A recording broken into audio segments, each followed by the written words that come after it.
গেলে দূরে, নিঃস্ব রিক্ত পাখির পালক সম একা পড়ে থাকি। পরিত্যক্ত পালকের প্রতি মমতাবশত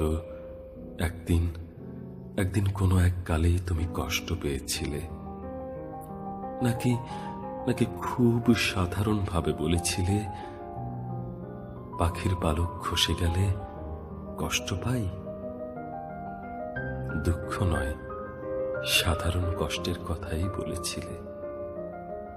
দুঃখ ও কষ্টের মধ্যে পার্থক্য অনেক।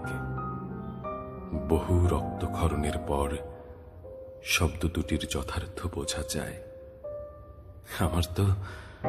আমার তো অর্ধেক জীবন চলে গেল নেহাত মামুলি দুটি শব্দ আর তার মানে খুঁজে পেতে। বুকের গোপনে আজও খুব দুঃখ।